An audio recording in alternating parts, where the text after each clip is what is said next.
Fourth and Inches podcast listeners. You got Dan, Kevin, Stevie P back at you today. What's going on, fellas? What is going on, world? What's going on, boys? What's up, everybody? All right, so today we are going to get into a little preview of tomorrow's game between the Bucs and Panthers, and we are going to talk about some of our ranks, guys we're high on, guys we're low on. But first, don't forget to check us out on our website at www.fourthandinchesff.com. It's www.4thandinchesff.com for a bunch of content. You got articles, blogs, player profiles, and you can subscribe to our VIP content. This will give you access to DFS info and will still give you access to the cheat codes that we will be keeping updated monthly. So check those out, and also look for us on the Fantasy Life app. We'll be doing start-sit questions on there throughout the year. And if you're listening to the pod, make sure you hit that subscribe button and give us a 5-star rating. All right, so Dan is going to run you through the news. Ladies and gentlemen, can I please have your attention? I've just been handed an urgent and horrifying news story. And I need all of you to stop what you're doing and listen. All right, Kev. Yep, we got a lot to get into. So without further ado, let's bring you what is relevant in the fantasy world. ESPN's Jeremy Fowler reports Darius Geis is dealing with a meniscus injury. Sterling Shepard has been placed in the concussion protocol. Dontrell Hilliard, concussion, missed practice on Tuesday. By the way, everybody, this is just like I think we're doing 24, 48 hours. So, the most relevant new information. NFL Network's Tom Pacillo reports Vikings cornerback Mackenzie Alexander, elbow, is expected to avoid being placed on injured reserve. Steelers coach Mike Tomlin said he was optimistic about Juju Smith-Schuster's toe availability for Week 2. NFL.com's Mike Gaffaro reports Eagles defensive tackle Malik Jackson is expected to miss the remainder of the season with a Liz Frank injury. Me and my buddies were talking about that yesterday. That sucks. Texans signed center Nick Martin to a 3-year, $33 million extension through 2022. Greg Olsen back, said he plans to suit up for Thursday's game against the Bucs, but that short week is not ideal. Jets waived kicker Kerr Vedvik. First-rounder Caleb McGarry has won the Falcons starting right tackle job. Jets acquired wide receiver Demaryius Thomas from the Patriots in exchange for a 2021 6th-round pick. Cardinals placed right tackle Marcus Gilbert on injury reserve with a knee injury. Darren Waller played 55 of 55 snaps in the Raiders' Week 1 win over the Broncos. Antonio Brown has been accused of rape and sexual assault stemming from 3 different incidents in 2017 and 18. Kev got into that a little yesterday. We'll touch on that. We're not going to spend too much time on AB anymore. We'll be there for all day, every day. ESPN's Josina Anderson reports there is a possibility Raiders safety Jonathan Abram shoulder goes into injured reserve. NFL Network's Ian Rappaport reports Tyreek Hill clavicle will be sidelined 4 to 6 weeks. Sucks for Hills owners. Quincy Enunwa will miss the remainder of the season with a neck injury. Broncos right tackle Juwan James' knee is expected to miss several weeks. Speaking Wednesday, Coach Sean McDermott said Frank Gore remains the Bills' starting running back. A.J. Green foot is out. Oh, hold on one second.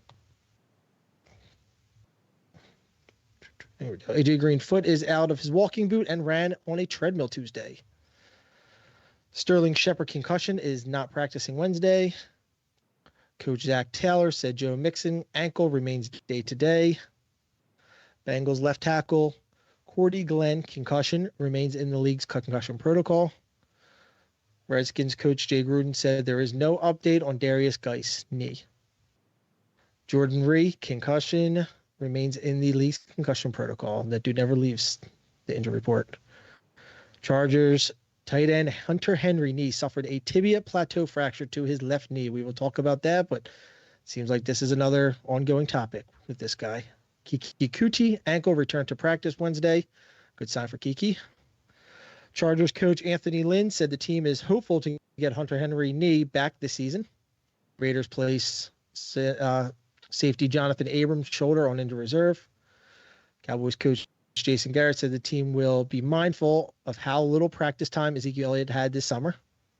Tyler Lockett back, did not practice Wednesday. Juju Smith-Schuster, toe, was limited in Wednesday's practice. NFL Network's Ian Rappaport reports there is a real chance Antonio Brown, with legal issues, plays week 2 unless the NFL steps in. That's about it. We have reports for today that he was on the field with the Patriots. I think I saw him with number 1. I'm not sure if that was just like a practice jersey. I don't know what number he's going to wear during the game, but definitely saw him out there running routes. And I mean, all I heard from that was that the Patriots said that they, had a real concern about it and they're going to look into it. But I mean, if the league doesn't step in, I don't see why you don't put him out there. Yeah, I agree. I think,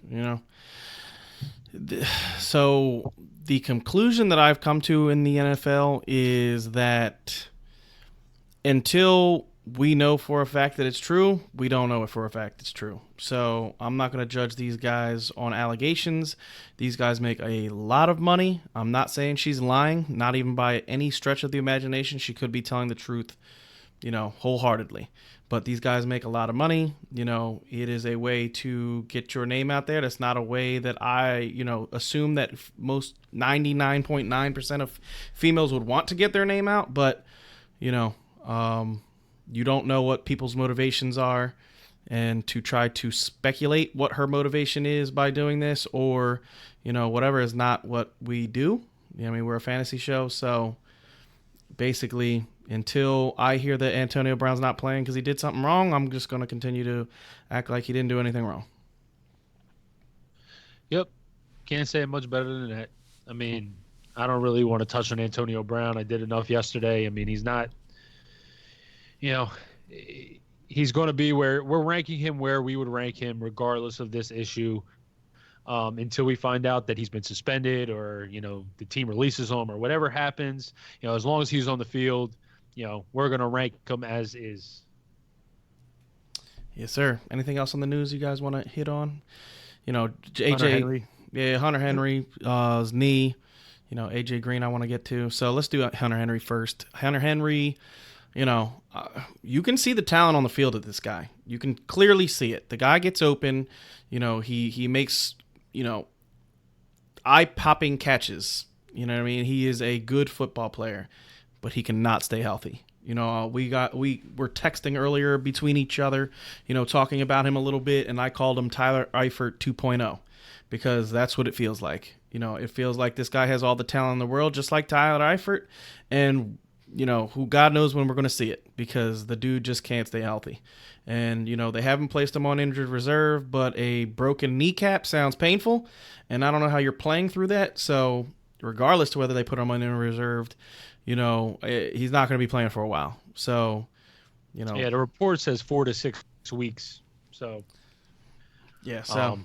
It literally is. And this is what I was telling you guys before season. This is why I was not high on Henry as much as other people because the guy's just been an injury risk his whole career. And, guys who, have this injury, like Steve said, Tyler Eifert. I mean, Tyler Eifert had all the talent in the world, but just couldn't stay on the field. And Hunter Henry's looking like he's going in that same direction. So, if you have Hunter Henry, hopefully you were able to pick up Hawkinson or Darren Waller off the waiver wire to, fill in for that injury. But yeah, tough luck for him.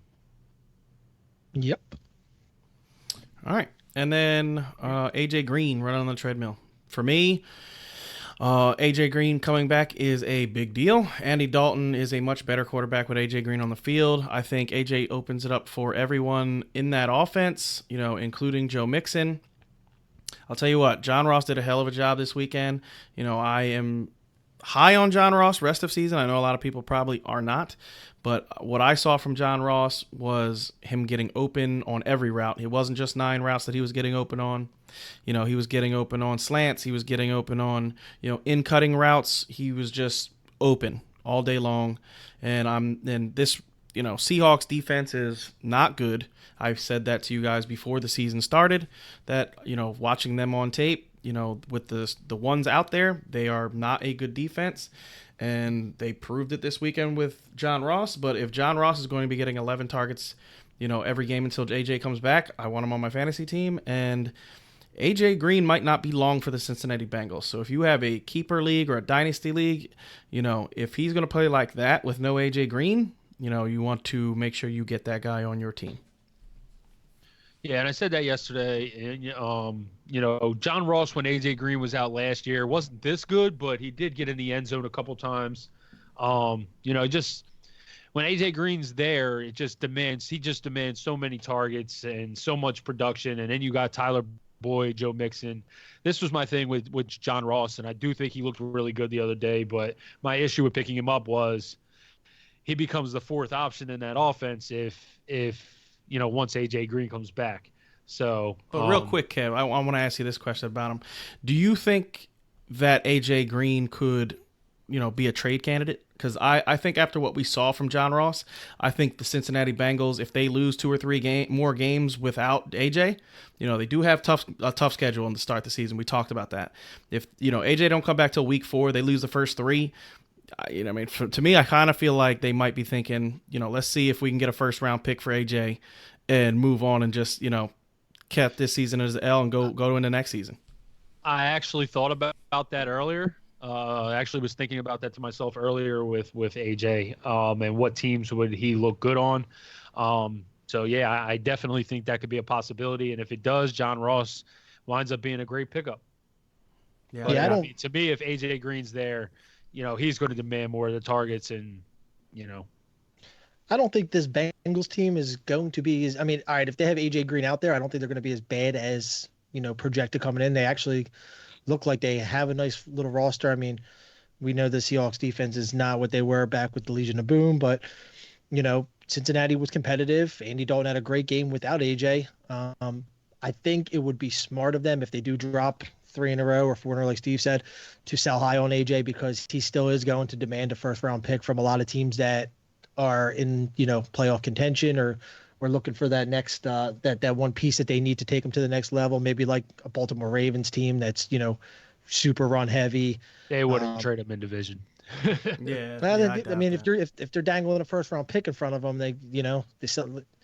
But no, I don't think they would want to. That's, Pittsburgh didn't want to trade Antonio to the Pats, but they ended up with them anyway. But, as far as AJ Green goes, it's great news for AJ Green owners. I own him in our main league, guys. But so, any news that comes to him that he's progressing, I'm very happy with. Yep. Yeah.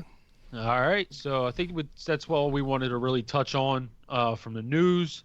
Let's get into our preview of tomorrow night's Bucs and Panthers game. So, Steve, you want to start us off? Yeah, Bucs Panthers, to me, I have Cam Newton ranked pretty high this week. We will go over that when we do the ranks. But to me, this is a game, I talk about this all the time when we talk about Thursday night games. Thursday night games is not really game plan, that is put into these games. Normally, they just use the same, what every NFL team does when they start, prepping for game plan. They put in, basically it's 15 to 20 plays that they run, in the beginning of the game. You know what I mean? So they run those plays no matter what. You know what I mean? That's kind of the way they do it. And, they have those scripted plays. Those scripted plays that you saw last week from the Bucs are going to be the scripted plays you see this week from the Bucs. Same thing with the Panthers. So in the beginning of the Panthers game, they were getting the ball out of Cam's hands real quick, dumping it off to Christian McCaffrey. They were using McCaffrey early and often. They were using the in-cutting routes for, both receivers early and often. I think they're going to try to do the same thing this week. The Bucs corner showed last week that they can't stop, a nosebleed. It was more drop balls for if you watch that game, Jimmy Garoppolo had a bunch of receivers drop balls. It wasn't that he was not accurate, it's that guys were just dropping everything. Plus they had crazy penalties and just a whole randomness of things. So, I don't think this Bucs defense is, any good. And I think Cam is going to take full advantage of that. I think this could be one of those games that is not a very exciting Thursday night game. I would say, I would be surprised if it was like more than like 21-24. I do think it's going to be a closer game because I think Bruce Arians is going to get into, their asses and say, hey, listen, like we need to put a better product out on this field. So I think they are going to be way more high tempo trying to get the ball out of Jameis Winston's hand, because you saw every time he dropped back, it was just murder. It was bad. He was getting crushed every time he dropped back. So I think they're going to realize they need to get the ball out quicker, and they're going to do that. So I do think this is going to be a game where, both quarterbacks could put up some points. So the wide receivers could all put up points because it's just crazy. But, not Christian McCaffrey is an animal. You know what Christian McCaffrey is going to do. And, we saw a little bit of sign of life from the, Bucs running game. So, we're going to have to see what goes on here. I know a lot of people have the Panthers defense like really crazy high because of what they saw last week. I think Jameis has those games like all the time. He throws in one of those stinker games, and the very next week he throws for 350 and 2 touchdowns and no picks. So, don't count on, 4 turnovers from Jameis Winston next week, because that's probably not this Thursday, because it's probably not going to happen. So, I am not super high on the Panthers defense. They didn't show me anything last week that makes me think that they're going to do a whole lot of anything. So, well, I actually am a little higher on the Panthers defense. I think that looking at this Buccaneers offensive line, they're going to block a soul in that San Francisco game. So I do think there's opportunity for sacks. Jameis Winston, he did not look good either. And, if he does not improve, there's going to be opportunities for turnovers. You saw San Fran. San Fran last year had 2 interceptions all season. They had 3 in their first game. So, to me, I got to see it from Jameis. I was really high on him coming into the year, but he really let me down in that game. And I know you're higher on the 49ers defense, Steve, so maybe it was just a defensive thing, but I just Jameis looked terrible, man. Yeah, I agree. He did.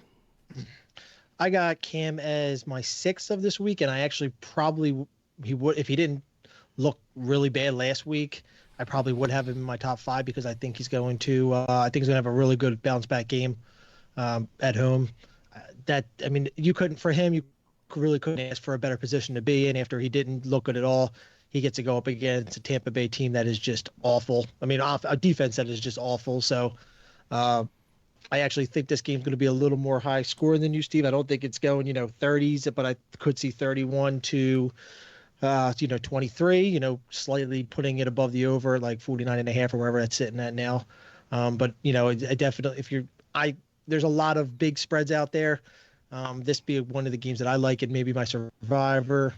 But as far as, you guys touched on McCaffrey, he's going to have a field day.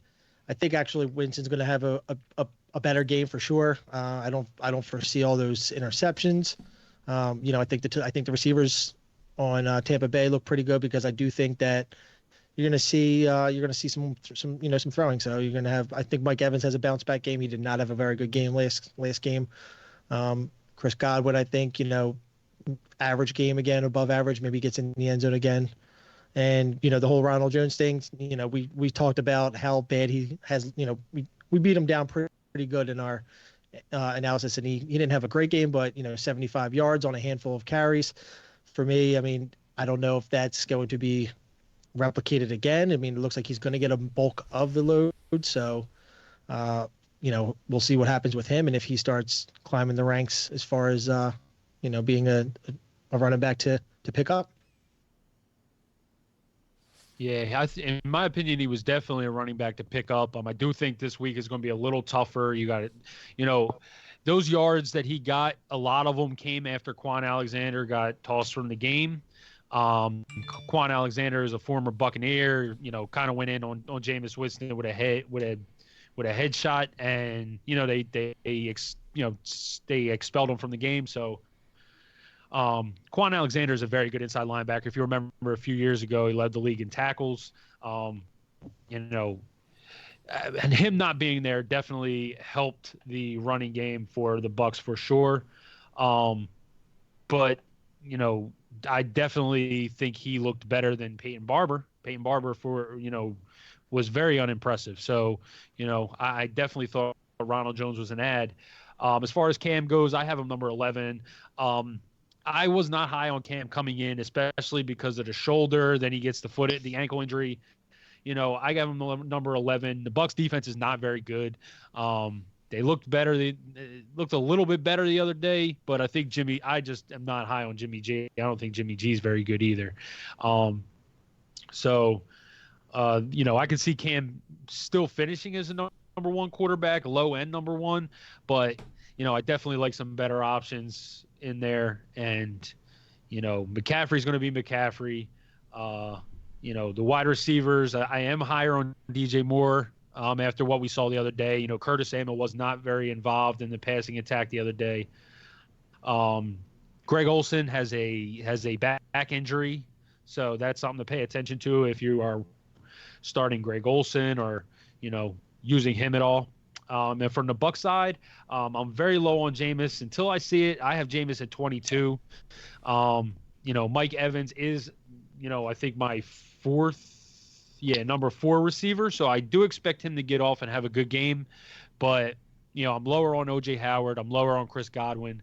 To me, I just think Mike Evans is due for a bounce back. Last week he had like a stomach flu, which a lot of the team had maybe like three days before the game, and it really showed. So hopefully they can bounce back as a team. But yeah, that's pretty much my breakdown. All right, let's get into our ranks.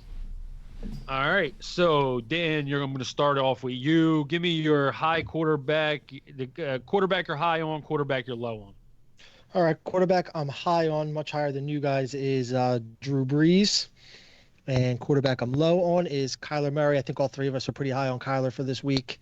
He's going up against a tough Baltimore defense. But Drew Brees, I'm definitely higher on than you guys. And it's not so much based on how good he looked last week. It's just, this team, the last couple times they played, just had, the last year they played, it was 35-45 Saints. They had a shootout.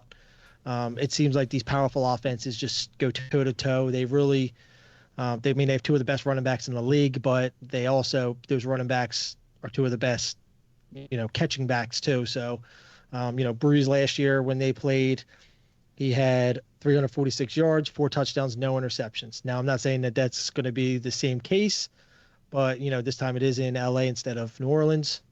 But I do think that he has a big game again. I think if it was another 38-31 game or 34 game, I wouldn't be surprised. And with those kind of points, Drew Brees normally puts up a handful of yards and touchdowns. Yeah. All right. You want to get into Kyler? Yeah, I can talk about Kyler too, so this way we can both knock him out. It's going to be a tough test for the kid. He struggled mightily in the first 3 quarters last week, and this Baltimore team, I know it was the Dolphins. They stifled them, but Baltimore just looked so good in every aspect of football. And I think it's trying to make it a long day for him.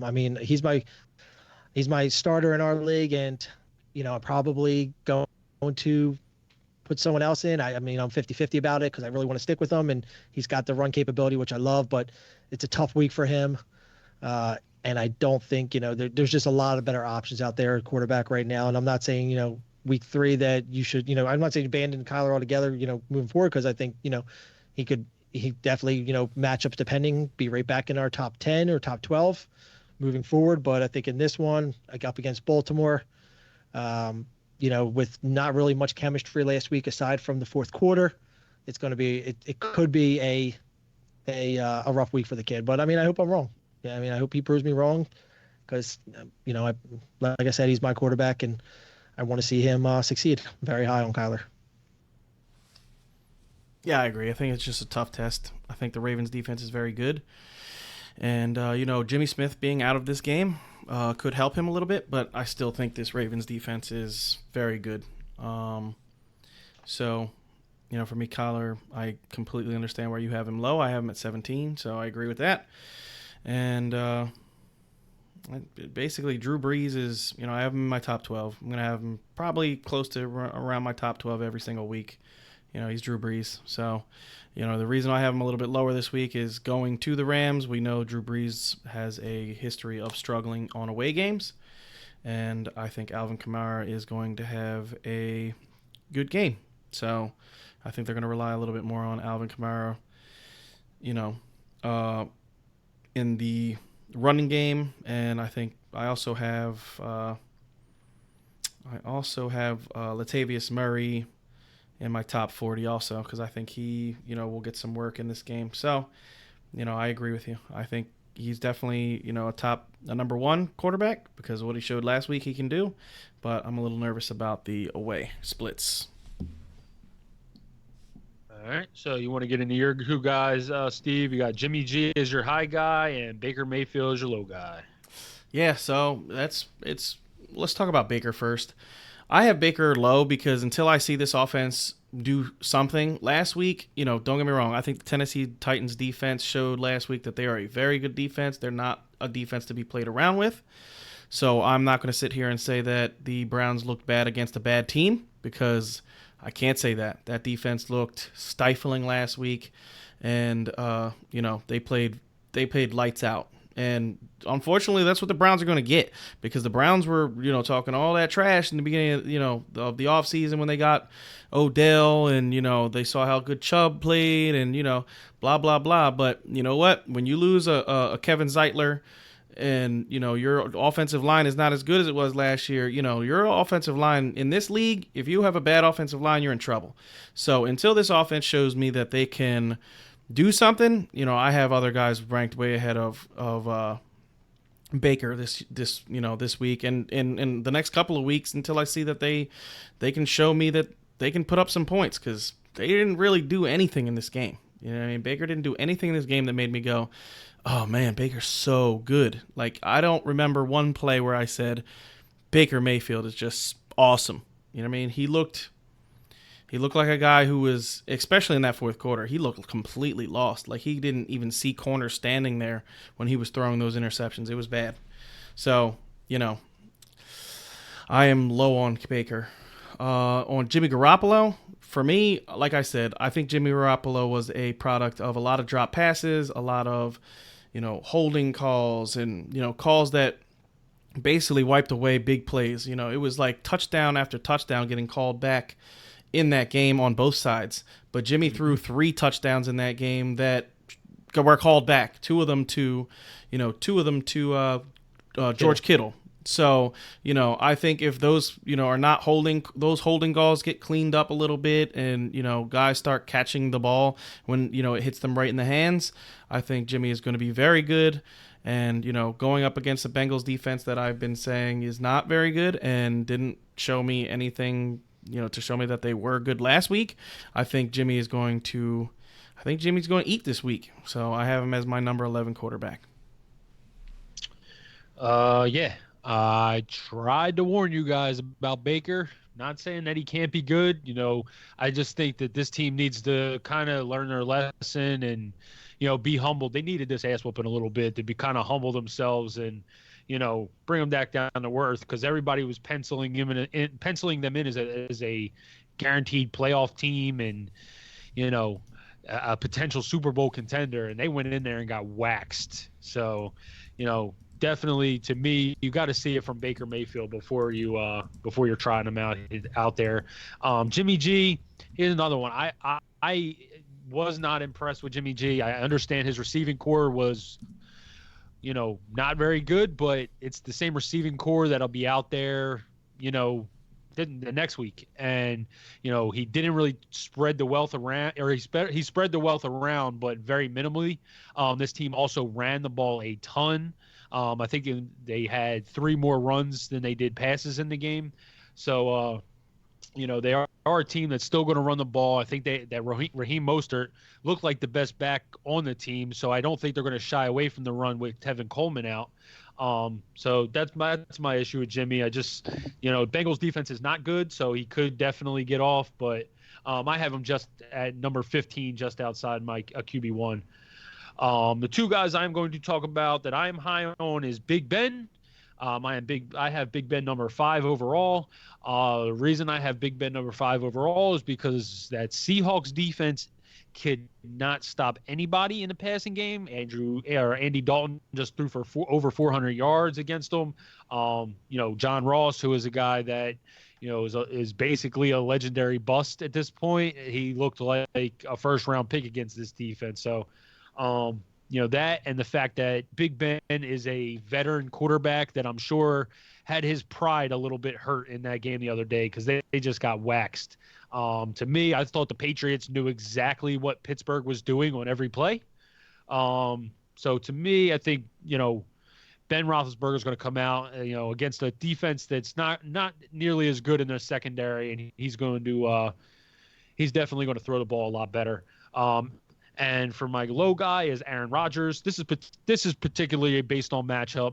Usually the Vikings game is a very, very close game, usually a low scoring game. It's been, I think one game last year was even, somewhere around like 10-9 or 12-9 or something like that.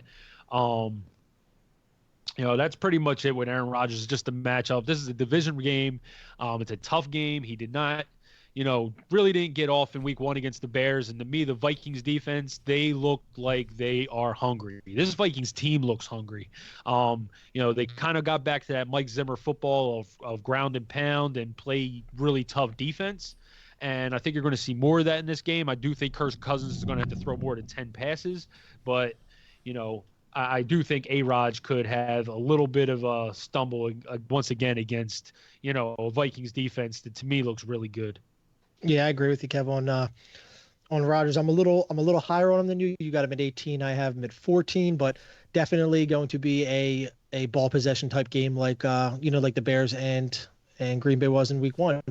I think you're going to see a better game out of Aaron Jones because he's going up against a really good defense, but he's not going up against that Bears front, which is just ridiculous. But you'll see a better Aaron Jones performance. You'll see, a good amount of running from Minnesota with both guys. And I just think that, I think it's going to be a low scoring, maybe 20-17 game.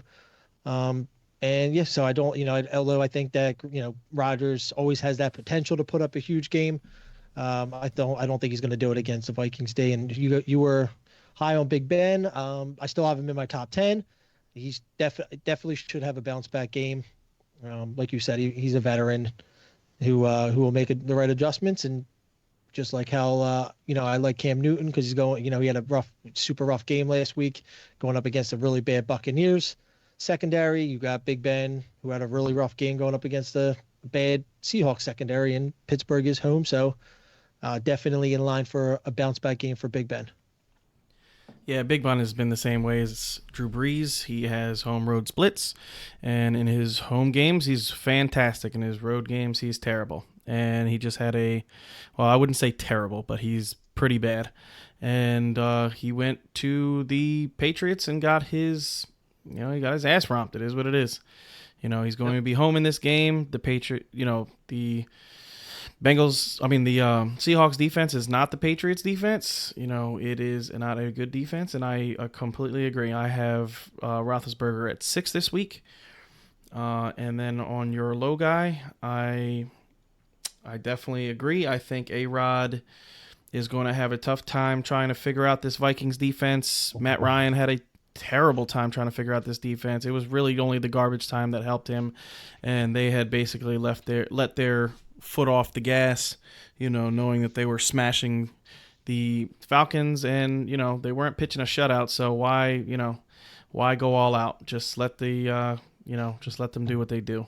So I could definitely see Aaron Rodgers struggling in this game. He struggled last week against the Vikings, against the Bears. So we already have seen that, and I think it's going to be Bears part 2 because I think this Vikings defense is very good.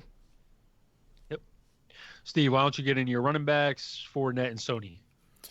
All right. So for me, Leonard Fournette is my high guy. This week, going up against... You're high on both of them. Running backs, we got 2 high guys, and we're going to talk about some lower guys that we're just, kind of low on. Exactly. So Leonard Fournette for me this week, if you just look at the history of Leonard Fournette versus the Texans, he always kills the Texans. Like, I don't know what it is about the Texans and Leonard Fournette, but he always has pretty good games against the Texans. He's just, and they leaned on him against this Chiefs team. They started getting blown out, and it was bad. This is a rivalry game against the Texans, so I do not think that they are going to get blown out the way they did against the Chiefs. They kind of know the way the Texans like to run their offense. So I definitely think that it's going to be a closer game than, people are thinking.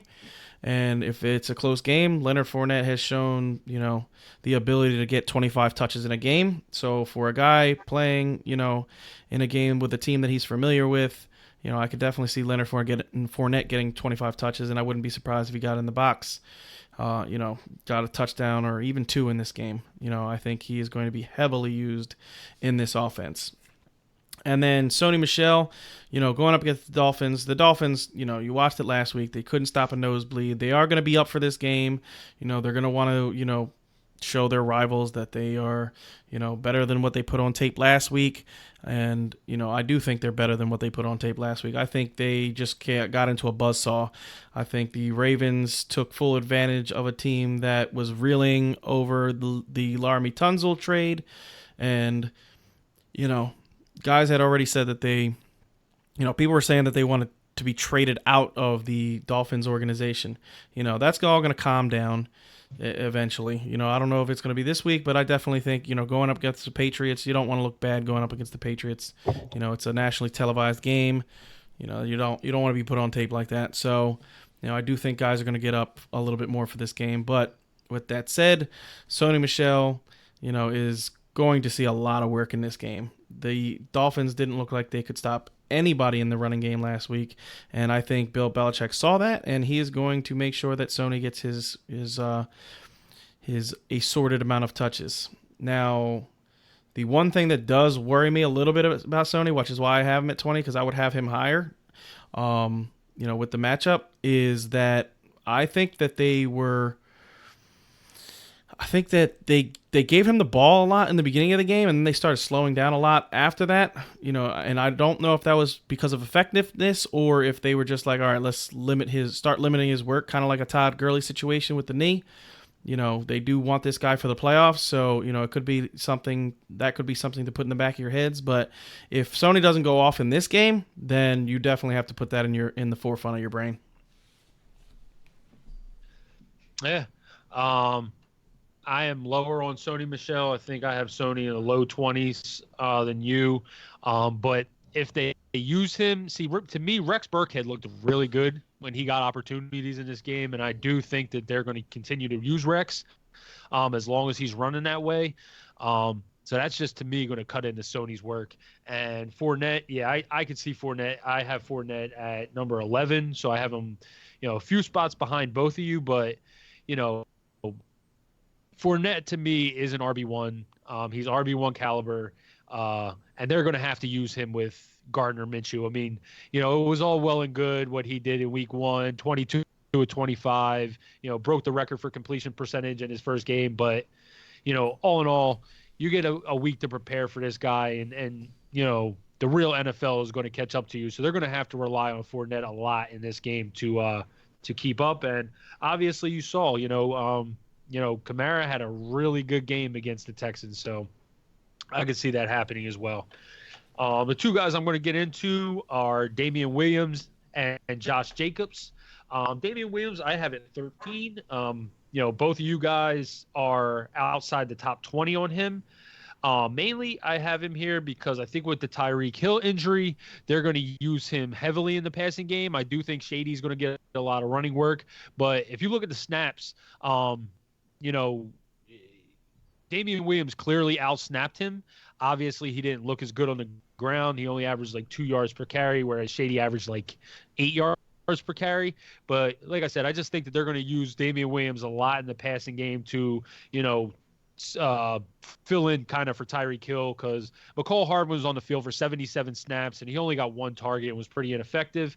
So I could still see Damian Williams being heavily used underutilized in this offense. And, it wasn't that he had a bad fantasy day. He still got you into the end zone. And, I think he had 6 or 7 catches in the game or something like that as well. So to me, Damian Williams is still going to be a guy that's going to finish as a high-end RB2. And my other guy was Josh Jacobs. Man, if you watch that Monday night game, they were using the hell out of Josh Jacobs. He didn't necessarily, break any long runs or, do anything that was, I would say spectacular. But the fact that he's getting that much work and they're going up against the Chiefs, I don't think we're going to see Jalen Richard. I think that they're going to, kind of just ride Josh Jacobs as their go-to guy. And, the way you saw him in week 1 is a lot like you saw Cadillac Williams and John Gruden's, first year. So, I could see him getting off against the Chiefs defense that to me is just not very good. Yeah, I agree. Damian Williams, from watching the game, I didn't do the breakdowns with you guys, but it was clear and evident to me that the better running back is Shady McCoy. He is better than Damian Williams. Damian Williams is not a bad running back. He's a very good one. So, I still think it's going to be a 60-40 split Damian Williams way, but it would not surprise me if, in the next couple of weeks you start seeing that completely flip. You see, Shady getting 60% of the work and Damian getting 40% of the work, and that's just the way it's going to be. Damian Williams is at this point in his career, I think he's a better pass catcher out of the backfield than Shady is. I think Shady is very proficient in that aspect of his game also, but Damian just has a little bit more speed and able to get and a little bit more quickness to get out of the backfield. But when you're talking about pure running ability, Shady to me it's not close. He's just much better running the football. His vision is better. Damian has more moves at this point. If you watch Damian in the open field, he makes guys miss. And Shady still has those moves. He's just not as quick anymore.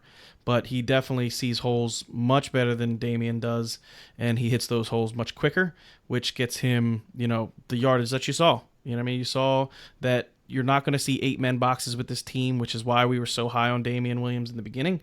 So, if you're not going to see 8-man boxes ever because, your quarterback is just that dangerous, then, the running game is going to be proficient, and which is why you want the running game for the Kansas City Chiefs. And I would play both of these guys every week because I think both of these guys could be relevant for fantasy every week. And then your other guy, Jacobs, the dude, we've been saying this since the preseason, with Cadillac, the way Cadillac Williams got used, we believed it was going to be a similar workload. I honestly think it's going to be a bigger workload. He is a better catcher out of the backfield than Cadillac ever was. I loved Cadillac Williams, one of my favorite running backs coming out of college. I liked watching him play football, but he is not the pass catcher that, Josh Jacobs is. So I could definitely see him having a big role in the pass catching game along with, Jalen Richard didn't touch the ball and he's their pass catcher last year. So, I just think Josh Jacobs is an all around really, really good football player who's going to see a whole lot of touches. Yep. So, Dan, why don't you get into your two guys, Todd Gurley and David Montgomery? Yeah, Todd Gurley and Montgomery, both I am in similar mindset with that. They were both very underutilized in their week 1s. We talked about Gurley a little bit last night, and, we did our recap. And I just don't see how you tell a guy that he's not on a snap count. I mean, I understand if you put him on the snap count and then you see the amount of work that Brown got, then that's understandable. But you were sitting there talking him up, saying that he looks great. He's running 22, 23 miles an hour, faster than ever. No snap count, no injuries. Looks like he has no injuries. And when he was in there, he looked like Gurley. The only reason he didn't get in the end zone was because as Kev called Brown the vulture, was in there and took his his fantasy touchdowns away. So I think I'm not going to speculate, but I wouldn't be surprised if something was said behind closed doors where he says, you got to feed me, you got to let me be me, otherwise, why talk about him being perfectly fine and being your guy if you're gonna split up his carry. So for me, I think that this game is going to be, and for the same thing that I talked about with Breeze, I think it's going to be a high scoring game. High scoring normally means Todd Gurley has a big day. So for me, Gurley is definitely going to be someone to look for. And, just it doesn't matter who he plays. I mean, matchups are matchups, and they're very important. But Todd Gurley can go off against anybody at any time. The other guy is Montgomery, and kind of like the same thing. With the Gurley situation, they all we heard of in preseason was how good Montgomery was looking. I mean, he didn't play much in preseason, but the little bit he did play, he looked fantastic. We heard, in training camp that he was just something special and different. Steve predicted he would have a big game, his first game, because they were going to use the new kid and show off the new toy, and they did the opposite. They just, I mean, for me, Matt Nagy is a brilliant coach, incredible play caller, showed it last year, and he just coached a horrible game last Thursday night against Green Bay, made that Green Bay defense look spectacular, and I think they're a good defense, but I don't think they're anywhere close to as good as they look. So if they don't want to have the same result, then they need to use the kid. He clearly, in the plays that he was in there, he looked way faster, way better cuts, stronger, just all around way better than Mike Davis did. I mean, not taking anything away from Mike Davis. He did, he held his own in there for the time he was, but, I mean, you can't draft this kid, call him your number one, and just let him sit there on the sideline next to coach the whole entire game while you're, basically playing a guy who you brought in to be a second, third stringer. So that's where I'm at. Yep. I agree. Yeah. I mean, we have David Montgomery, me and Steve, a lot lower. Steve, you have him at 38. I have him at 40. I just can't trust Matt Nagy until I see it. I would love for them to give David Montgomery the ball. He clearly looked like the best running back on, runner with the football. But yeah, me and Steve and I obviously, disagree based on our rankings. But like I said, I do hope you're right, because to me, this kid looked hungry. He looked like he wanted to touch the ball more, and he was running hard and got good gains and good yards. And to me, that was when their offense was most effective, when he was on the field. So, I do hope that they do change that up a little bit and start to use him more. And as far as Gurley, I totally agree. I just think that, they're going to go back to Gurley. This was kind of a 1 week thing. If you listen to what McVay said, he kind of just said, like, at this point, we were just already thinking about taking Todd Gurley out of the game, and it just so happened to be that Malcolm got the touchdowns. And I kind of agree.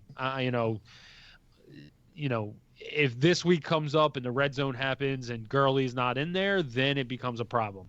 But I do definitely think Todd Gurley is going to, definitely think there was probably a behind the closed doors meeting, and where Gurley said, I'm still the guy here and I want the ball in the red zone. And, he didn't look bad. He had a good game. He still got over 90 yards on the ground. So, I agree with you. I think they're going to go back to Gurley. I just think it was, coincidental. Yep.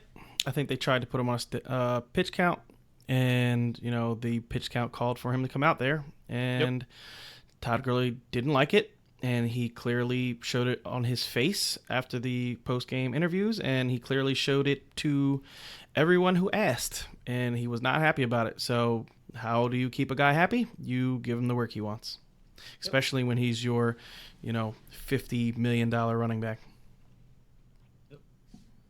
All right. So you guys want to get into any players that we are lower on?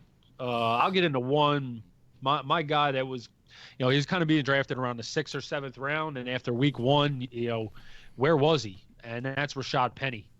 Chris Carson got so much of the work there. It was ridiculous. Rashad Penny barely was on the field, and barely got any kind of work compared to Chris Carson. So to me, Rashad Penny is a guy that I am really low on. And, if you drafted him, I think you got to hope that Chris Carson gets an injury for him to have be more successful. Yeah, to me, he's definitely, this game showed that he is the handcuff. He's a handcuff. He is not a guy that's going to get, Mike Davis work from last year. He's a handcuff.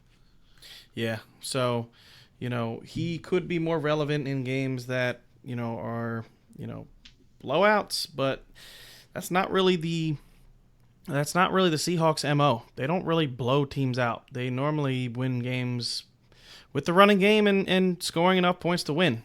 That's the way they kind of play. So, maybe later on in the season we start seeing an emergence of Rashad Penny just because they want to take some touches away from Carson because they know they need him for the playoffs. But other than that, Rashad Penny makes me super nervous at this point. I would like to see the kid do good because he was a first-round pick, and you don't want your team's first-round pick to be in Busville. But at this point, that's where his bus is heading. It's heading to Busville. He, last year he had, I think it was like 1 or 2 games where he showed something, and then in other games he just didn't do anything. So, I definitely think he has the ability, watching him in college, I definitely think he has the ability to be a good NFL running back, but he's not better than Rashad. I mean, he's not better than Chris Carson, and I said that last year, and I beat the drum. I think me and Kev were one of the only fantasy analysts that I can even remember that were just beating the drum for Chris Carson over and over, and we were right.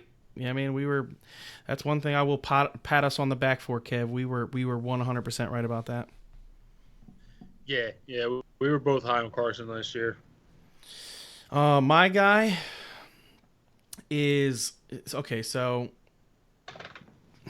it's kind of hard to say because we basically have the same ranks. We were looking at our ranks earlier, trying to figure out guys, but I am going to go with Mike Davis. I mean, I have Mike Davis ranked at 36. I know some people might have him a little bit higher because of the amount of time he was in the game last week. I've seen some ranks where he's like 28. He's basically, a flex option for people. I put him in 36 because the guys I have below him is, Miles Sanders and David Montgomery and Latavius Murray and, guys like that just that are not getting workloads. And Mike Davis clearly was getting work, but I just don't think he's better than Montgomery. And they're going up against the Broncos at home. Just not a matchup that I really want to mess with. The Broncos defense last week, they were on the road. They still played well. The Raiders just made more plays. They played well as a defense. I think honestly, if Josh Jacobs had those amount of touches against the Chiefs defense, he'd have had 150 yards and 3 touchdowns. So just Mike Davis makes me nervous this week. If I have any better option, I am going to start that better option. I know he's the quote unquote number 1 for the Bears, but I'm going to stay away from that one. Yeah, I'm going to give a guy that was just being drafted stupid high, and we talked about him a lot and why he was going so high, and it's kind of like a part 2 to the last, to the guy I'm high on, which was Gurley. And, people were taking Henderson as, we did a ton of mock drafts, all of us together, and I did a ton on my own. And this dude was going I've seen him go in the 7th round, 8th round. And I hate to say we told you so, but we definitely told you so because you could pretty much just drop him. He had 1 carry in that last game. And, he's just inside the 5-yard line, dog. What's that? I said it was a carry inside the 5. Yeah, it was a meaningful carry. I mean, yeah, we talked about it a lot because we could not believe why they just made such a big deal out of Gurley's injury and or his injury, whatever his setbacks were in preseason, and people just said this is the Rams, this is the Super Bowl Rams team. They're going to be a great offense, and this kid is going to get a ton of work because Gurley's not going to be Gurley, and I just looked and he's 50% owned in ESPN now. And that is dropping drastically. So if you have Henderson, don't waste a roster spot because it looked like, Brown was getting the work anyway, the backup work anyway. So, I just want to, hopefully you listen to us. If you listen to the podcast, hopefully he's not on your team because we told you not to pick him up, especially where he was being drafted at. It was ridiculous. Absolutely ridiculous. We've been saying that one for a while though. including my best ball leagues. I'm in 32 fantasy leagues. I have Henderson in one league. And it's because what I did, guys, was I picked enough leagues to where I could pick every player in the NFL almost. Every relevant fantasy football player I basically have on every one of my rosters.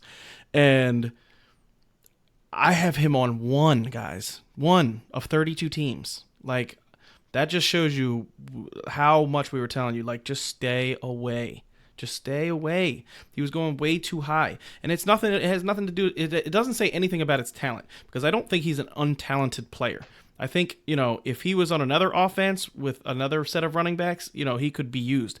But on this offense with that player, you know what I mean? You do not get play over Todd Gurley when you're a rookie, and Malcolm, they re-signed Malcolm. Like, it's not like it's not like Malcolm was on a 3-year deal and he stayed there. Like, they've made it a point to go get this dude.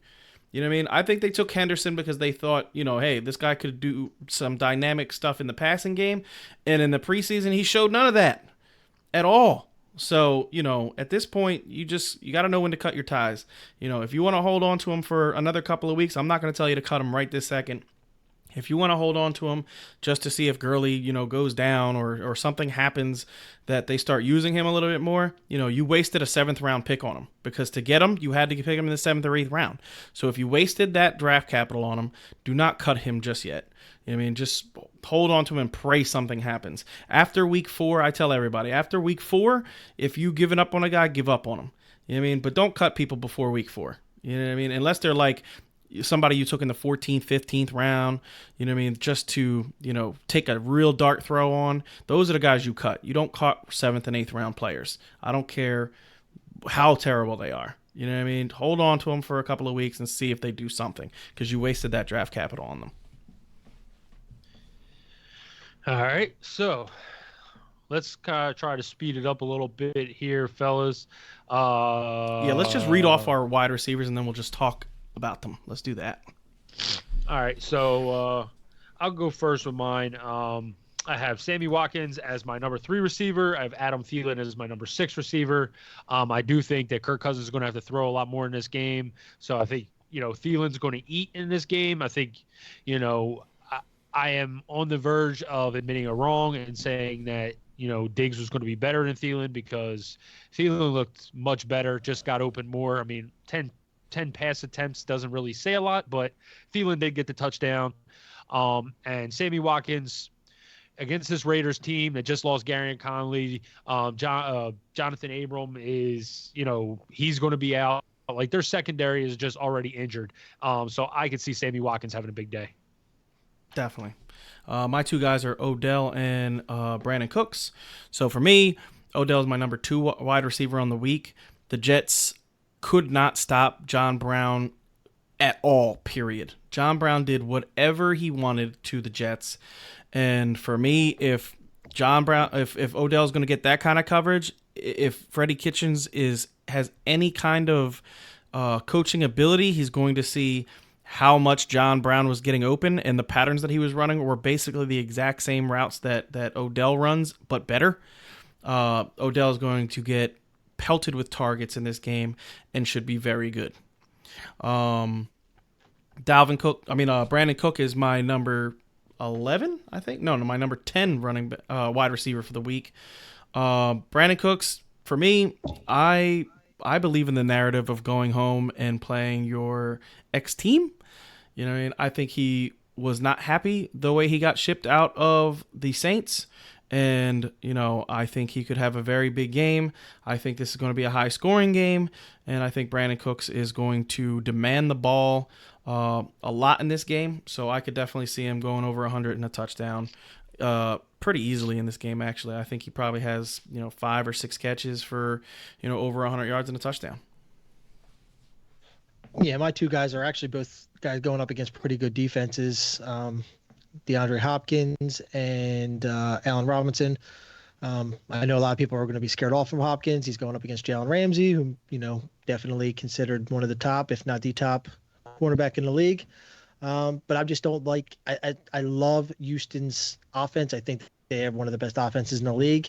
I know their running game was better this past week. I mean, their whole around offense was good, but I still don't see any real threat at the running game. So I think, I think DeAndre Hopkins is going to be in my top 3, regardless of who he plays. Matchups are very important, but he had an incredible week, and I think it carries over. Allen Robinson is a guy that Steve, if you listen to our podcast, Steve talked him up, even wrote a little article about him, and he had a great opening game. And I just think that I think he has a really good year. Even though he's playing a Broncos team, there's really not much else on that Bears offense right now relevant. I mean, until Montgomery, who I just spoke of, becomes the player that I'm hoping he's going to be. It's going to be the Allen Robinson show. Anthony Miller didn't even exist last Thursday. So I mean, there's really no one else I can bank on. And Allen Robinson looked awesome, and I think he looks just as good again this week. Yep, I agree. So let's each give one guy that we are super low on. So my super low guy will be Danny Amendola. I like Danny. I think in this offense he could be heavily targeted, but I don't like this matchup. And I also don't like, I don't think Danny is going to be as relevant as he was last week. I could definitely see him with like a 4 for 40 game, 4 for 50, so he could still get you, if you were desperate, it's somebody that I would play, but, that game last week didn't prove to me that he is a must start. He's a must own. I definitely think you should pick him up and have him on your team just in case, but he's not a guy that I'm starting. I need to see it. I need to see more. That 49-yard touchdown he had, or whatever it was, I think it was 49, really inflated his numbers. So I need to see more than that. All right. My low guy, and I'm high on Big Ben, but I am low on Dante Moncrief. Called him yesterday. If you've seen the movie Little Giants, Dante Moncrief looked like Hot Hands Hanen out there. He's catching. Seriously, he had hands like a frying pan. He was dropping every ball that was thrown to him, and he got a lot. He got 10 targets in the game and only caught 3, I believe, or 4. So, yeah, to me, I think I've been higher. Me and Dan have been higher on Washington. He caught a couple balls in this game, got the one deep one down the field for like 43 yards. Did get 6 targets in the game. I'm hoping James Washington has a little bit better of a game. I could see Moncrief. Moncrief to me just did not look very good. Yeah, I'm gonna go with guy. I'm low on a lot of guys, but like sticking with guys that I've spoken before, or we spoke of, and I'm gonna go with Paris Campbell. I just don't. I think it could be a different situation with Andrew Luck if he didn't retire, but didn't show anything in week 1. Not saying that the kid can't moving forward, but really didn't show anything. And basically week 1, when you're a rookie, you want to be able to put your stamp on something, kind of like Hollywood did. I mean, he really put his stamp on it, but it just didn't show anything for me. And I just think he's got I think he's got a tough matchup. I think this Titans team is legit, and I think that the Colts are in for a long day. The Titans defense is definitely legit. We'll see what their offense can do, as far as carrying over from their production last week. But so I mean, Paris Campbell for me is going to be a guy that has to prove it. Otherwise, he's not not very fantasy relevant right now. All right, so let's go on to the tight ends. Talk about a tight end, Dan, that you are higher on. I'm going to go with the guy that everyone's kind of high on, but he kind of is moving up the rankings for me. I have him ahead of Zach Ertz, surprisingly. I mean, I'm not low on Zach Ertz, but you can't really talk about tight ends without talking about Evan Ingram. Absolute monster week 1. And I think this kid is just not, I think he's got the ability to be, a number 2 in this league, maybe behind Travis Kelce. He's so good, and there's really nothing. I mean, even with the Sterling Shepard injury right now, Saquon can't do everything, and it just seems like that Evan Ingram regardless if they, what they're going to do to defend him. The Bills have a really good defense, but he finds a ways to get open. I mean, when we watched that game against Dallas, he just finds areas, he finds corners. He's just a great route runner for being a tight end, and he was superb. And I think that he's one of the shining stars on a really rough Giants team. Yeah.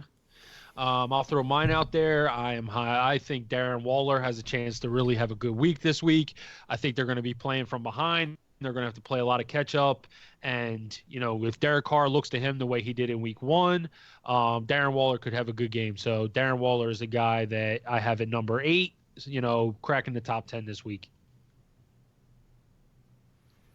Yeah, so my guy is going to be, who'd you just say, Waller, Kev? Yeah. Yeah, I'm sorry, guys. I just got some sad news. A friend of mine from work passed. Ooh. Yeah, so. Sorry to hear that. Yeah, sorry. Just, rest in peace to his family. So, yeah, my guy is going to be, let's see here. Who did I put down? I have, we talked about Ingram. I have TJ Hawkinson at 5. I think TJ Hawkinson is the real deal.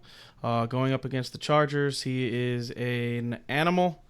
We told you guys about the tight end position. What makes a great tight end great is a guy who can run routes, get open, and pass block. And if you watched that game the other day, I specifically watched that game just because I wanted to see TJ, what he was doing, and this dude is just unbelievable. He separates like Evan Ingram separates. He really does. He finds ways to get open, and when he's open, he's really open. So it's not like he's like, beating a guy and he's, having to jump over a guy to steal the ball. On the touchdown, he had to do that, but that's because, he just stood in the back of the end zone and waited for the ball to come.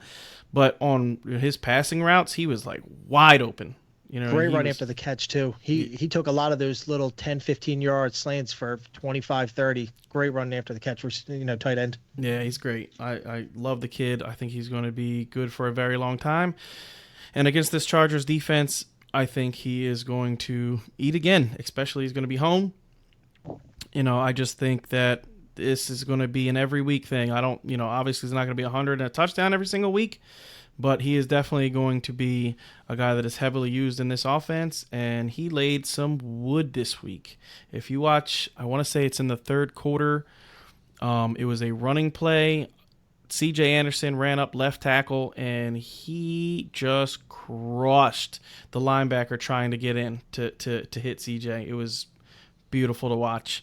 But, yeah, the dude is he's a really good player, just really, really talented, and a guy that, if you got off of waivers, he was 30% owned after this weekend.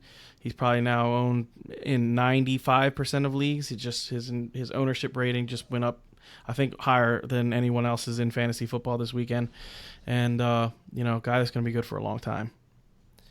So, do we have any guys that you guys are low on? I think I'm lower on O.J. Howard. I have him at 7, so it's not like I'm completely down on him, but I just did not like what I saw from Jameis. And to me, he was very, very inconsistent in this game. His first half was terrible. He caused one of his interceptions on a ball he should have caught. It popped up in the air. And then he had the fumble in the red zone. So, this Bucs offense has me really down after week 1.